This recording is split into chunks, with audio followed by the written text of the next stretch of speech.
15ª giornata della Serie C femminile con il Real Bardolino che è opposto alla formazione vicentina dello Schio. Una gara giocata sul filo del rasoio e con molto nervosismo dal Real che comunque ha superato di misura le attente vicentine e si è proiettato così nuovamente al vertice della classifica di Serie C femminile, anche grazie all'exploit della Torre che è andata ad espugnare per 2-1 il campo dell'ex ormai capolista Prix Le Torri.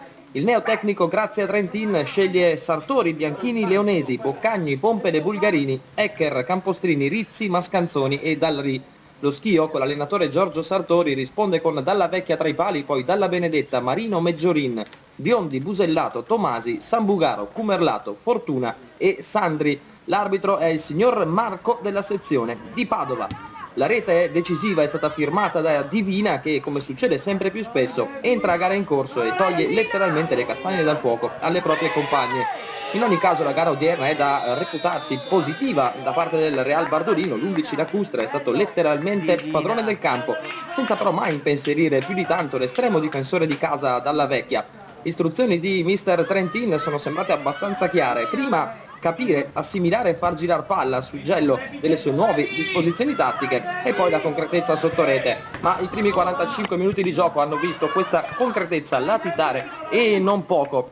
La ripresa però, frutto anche delle voci che vedevano il Prix Le Torri fermato sul pareggio dalla Torre, tutta un'altra cosa, con le ragazze del presidente Battistoli a premere decisamente sull'acceleratore, trovando poi il meritato vantaggio al decimo con Divina appunto, la quale sfrutta al meglio la percussione centrale con la conseguente apertura di una sempre straordinaria Mascanzoni per il tanto sospirato vantaggio gol che sarà poi quello decisivo.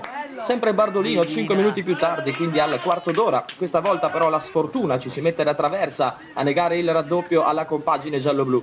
Seconda marcatura che sembra cosa fatta alla mezz'ora, un quarto d'ora dalla fine, ma Mascanzoni, la sua bordata, viene rimpallata sulla riga da un difensore avversario, quando ormai il gol era già decretato. Nel finale arriva il triplice fischio dell'arbitro, la sconfitta del Prix Le Torri e grazie a Trentin può davvero suggellare un ritorno in panchina da sogno, vittoria e riconquista della vetta del girone per il Real Bardolino del presidente Battistoli. Finalmente siamo ritornati in vetta, dietro c'è da tanto lavoro da fare, però con un gol, con una partita discreta il secondo tempo, il primo tempo da dimenticare, abbiamo di nuovo visto la vittoria e adesso siamo su, c'è solo da lavorare.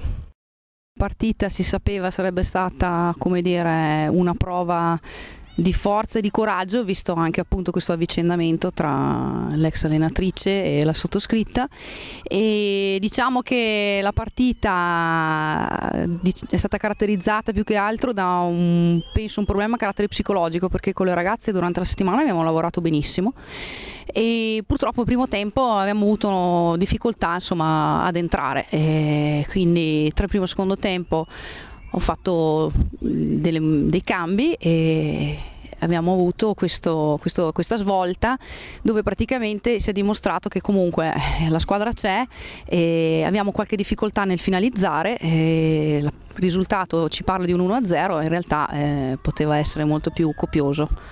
Ecco, quindi questa settimana già da martedì inizieremo a fare un certo tipo di lavoro e continuiamo con lo stesso entusiasmo. Comunque le ragazze sono motivate più che mai e quindi proseguiamo nel nostro impegno.